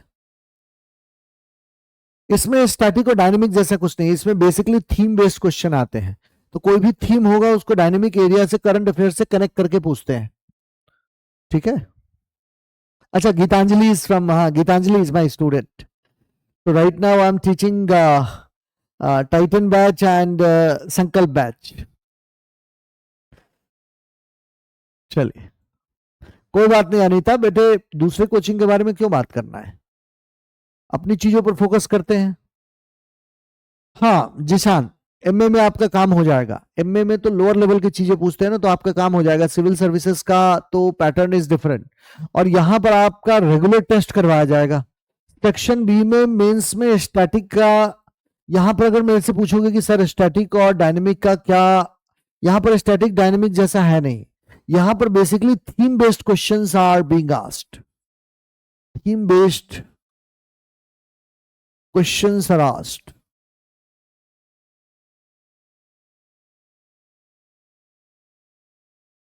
अब इसमें है क्या कि स्टैटिक और डायनेमिक्स को मिक्स करके क्वेश्चन पूछे जाते हैं, तो इसमें एज सच स्टैटिक और डायनेमिक बताना will not be an easy task, दोनों को मिक्स करके यहां पर क्वेश्चन पूछे जाते हैं। यस, जीएस क्लासेस आप छोड़ सकते हैं, जनरल स्टडीज क्लासेस जो आईआर में मैंने करवाया था, आईआर वाला पोर्शन छोड़ सकते हैं, क्योंकि यहां पर हम लोग ज्यादा डिटेल में आईआर करेंगे।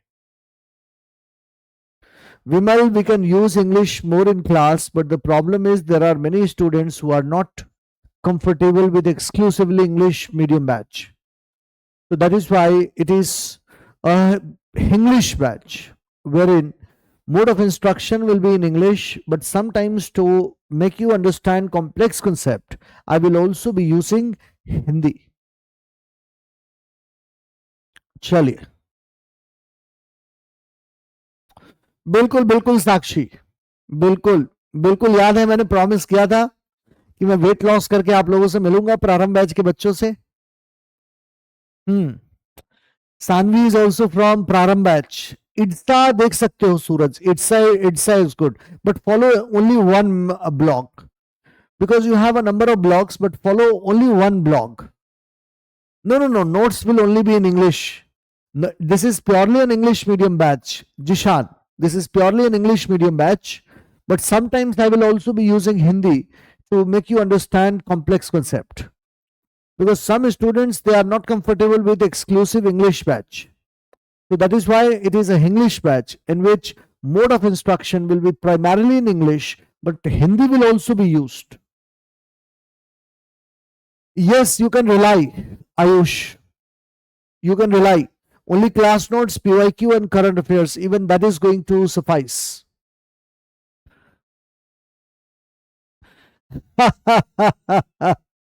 हाँ बिल्कुल सही कह रहे हो कि उतना वेट रिड्यूस हुआ नहीं है, ये मैंने आपसे प्रॉमिस किया था प्रारंभ बैच के बच्चों से कि मैं वेट रिड्यूस करके आऊंगा, लेकिन उतना वेट रिड्यूस हुआ नहीं। प्रारंभ बैच के बच्चों को याद है ये बात।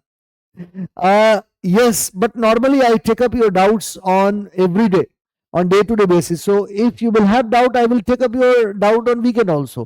But normally I will take up your doubt every day. I give you enough time to ask your doubt. So don't worry. तुम्हारे डाउट को पूछने के लिए मैं तुम्हें इनफ टाइम देता हूं बेटे, इसलिए परेशान नहीं होना है। Yes, answer writing will also be done, Abhishek. हाँ, अच्छा, ये सब मेरे पुराने स्टूडेंट हैं, दोस्त who have taken PSI R optional. Thank you बेटे, Junaid, thank you, thank you, thank you. अच्छा, you are having geography classes at 2:30. I have already, Tasmia, I have seen your comment. So let me discuss about geography classes. Geography classes with academic coordinator team. Soumya is from my Prarambh batch. Okay. चलिए, इसी Saturday को मैं रखवाऊंगा शिवांशु, जो mains Indian polity की class है वो इसी Saturday को जीएस प्रहार बैच के लिए और संकल्प बैच के बच्चों के लिए रखवाऊंगा मैं, ठीक है। जीएस में ऑलमोस्ट 500 मार्क्स जनरल स्टडीज का कवर हो जाएगा आपके पीएसआई और ऑप्शनल से। दीक्षा, पीएसआई और ऑप्शनल से ठीक ठाक आपका जनरल स्टडीज कवर हो जाएगा। चलिए बच्चों, लगता है आपने प्रारंभ बैच के बच्चे अब आने शुरू हो गए हैं, जिन बच्चों को एक्सेस नहीं मिल रहा था। चलिए चलिए बच्चों, आज के लिए इतना ही हम लोग रहने देते हैं। हम लोग कल मिलते हैं। We will be starting with western political thought. कल से हम स्टार्ट करेंगे, हमारा टॉपिक होगा western political thought. Tomorrow western political thought से हम शुरू करेंगे। Western political thought,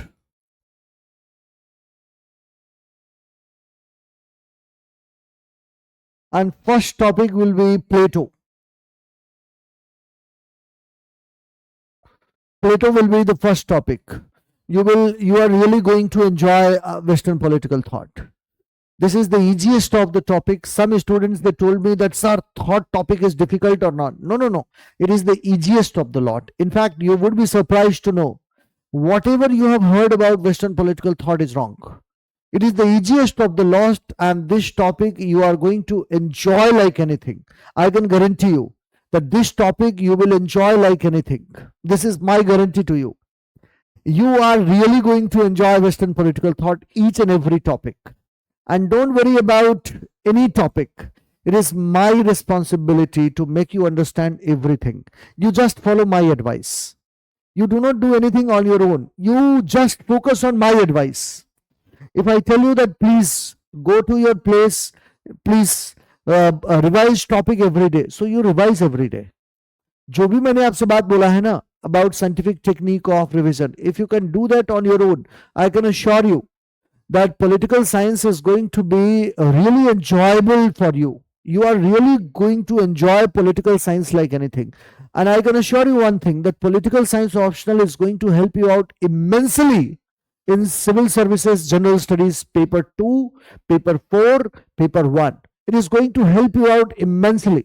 In fact, a lot of topic of general studies paper 1 is covered in PSIR. For example, post independence is covered there, women movement is covered there, ideology section of paper 1 general studies is covered there.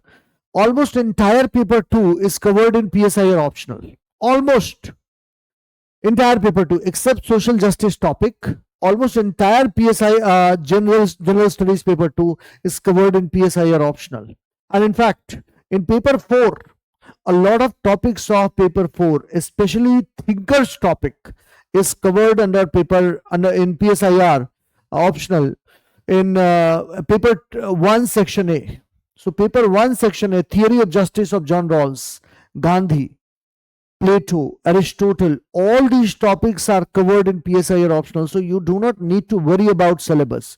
It is going to help you out immensely in general studies. इतना ज़्यादा आपको GS में help करेगा ना, आपको मजा आ जाएगा। आपको ये लगेगा कि GS मेरे लिए कितना आसान हो गया है ड्यू टू PSIR, और ये मेरी रिस्पॉन्सिबिलिटी है to make you understand each and every topic. आप में से जो लोग मेरे पुराने स्टूडेंट हैं उनको ये बात पता होगा कि मैं हर टॉपिक के साथ जस्टिस करता हूं। So have faith on me, trust on me. Each and every topic of PSIR optional will be covered in detail. मैं बिल्कुल ऐसा नहीं करूंगा जैसे दिल्ली में होता है कि एक पेपर पढ़ा दिया और दूसरा पेपर अच्छे से नहीं पढ़ाया। That most of the people they do this thing कि एक पेपर पढ़ाया दूसरा अच्छे से नहीं पढ़ाया। मैं ये काम नहीं करूंगा आपके साथ। Each and every topic of the syllabus will be covered in detail in the classroom itself.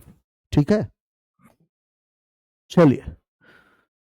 GS polity बेटे आप कर सकते हैं, जीएस पॉलिटी आप कर सकते हो क्योंकि उसमें प्रीलिम्स वाला भी पोर्शन है ना, तो प्रीलिम्स की चीजें तो मैं यहां पढ़ाऊंगा नहीं आपको PSIR ऑप्शनल में, तो इसलिए जीएस पॉलिटी कर लेना चाहिए क्योंकि उसमें प्रीलिम्स के बहुत सारे टॉपिक है। बाकी सिलेबस का कोई भी टॉपिक मैं नहीं छोड़ूंगा। जो भी तुम्हारे यूपीएससी सिविल सर्विसेज एग्जाम के सिलेबस में है वो मेरी रिस्पॉन्सिबिलिटी है टू मेक यू अंडरस्टैंड।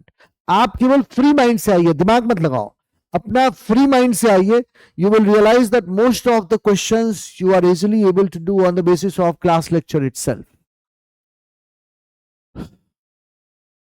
हाँ, मैं भी ये सोच रहा हूं अभिषेक, प्लास्टिक बॉटल अब मैं यूज नहीं करूंगा। और मैं भी ये सोच रहा हूँ, किसी ने मुझे कहा है कि अपने कई सारे स्टूडेंट ने मेरे से कहा कि प्लास्टिक बॉटल यूज मत कीजिए, क्योंकि मैं प्लास्टिक बॉटल ही यूज करता हूँ क्लासरूम में पानी पीते समय। तो कल या परसों में मैं इसको चेंज करूंगा। न्यूज़पेपर बेटे कैसे रीड करना है अनीता, बताऊंगा आपको, टेंशन ना लो। अच्छा, अंशु ने पटना ब्रांच में मुझे देखा है, अभी दोबारा से पटना में मेरी क्लास लगने वाली है Anshu. Yes, PDF will be available to you before class, Meghmala. Don't worry. PDF, I will make you available PDF before class itself so that you can go through it. चलो बच्चों, आज के लिए इतना ही रहने दिया जाए। लेक्चर की टाइमिंग बेटे 1 बजे से रहेगी, 1 to 3 हमारे लेक्चर की टाइमिंग होगी। बाकी आपकी जो भी क्वेरीज है मैं अभी जाकर के एक बार टीम के साथ डिस्कस कर लेता हूं, ठीक है? हाँ, कल से पोल भी करवा दूंगा मैं आपको, ठीक है वर्तांतु? कल से मैं बेटे आपको पोल भी करवा दूंगा। हिमांशी, इसके लिए मेरे को देखना पड़ेगा। हाँ, लखनऊ अभी मैं जाने वाला हूं ना राधिका, अभी मैं लखनऊ जाऊंगा फिर पटना ब्रांच जाऊंगा, तो आपसे जरूर मुलाकात होगी। बेटे अभी आंसर नहीं लिखना है, मैं आपको बताऊंगा आंसर कब आपको लिखना शुरू करना है, डोंट वरी, मैं आपको बताऊंगा। अच्छा, you are from Jhansi, batch का एक्सेस मिल जाएगा, डोंट वरी, अभी मैं बात कर लेता हूं। चलो बच्चों, आज के लिए इतना ही रहने देते हैं। अब हम लोग कल मुलाकात करते हैं। Tomorrow we will meet with fresh mind. कुछ पढ़ के आने की जरूरत नहीं है, फ्रेश माइंड से आइए। सब कुछ क्लास में जीरो से स्टार्ट करूंगा मैं, एकदम जीरो। आपको मैं यहां से स्टार्ट करूंगा, थॉट किसको बोलते हैं, वेस्टर्न थॉट किसको बोलते हैं। आप अपने से कुछ मत करके आइए, सब कुछ करवाने की जिम्मेदारी मेरी है, ठीक है? आज के लिए इतना ही रहने देता हूं। Thank you, thank you, thank you everyone, thank you, thank you. कल मिलते हैं हम लोग। आज के लिए इतना ही। Thank you, thank you, thank you everyone, thank you. कल मुलाकात करते हैं। That's all for today. कल मिलते हैं। Thank you everyone. और कल फ्री माइंड से, फ्रेश माइंड से आना है। अच्छा, Harshvardhan is from Gwalior, okay? मैं ग्वालियर जाता रहता हूं हर्षवर्धन। तो आज के लिए बच्चों इतना ही। कल फ्रेश माइंड से आइए, जीरो से स्टार्ट करेंगे वेस्टर्न पॉलिटिकल थॉट, ठीक है? कल जीरो से शुरू करेंगे। Thank you everyone, thank you.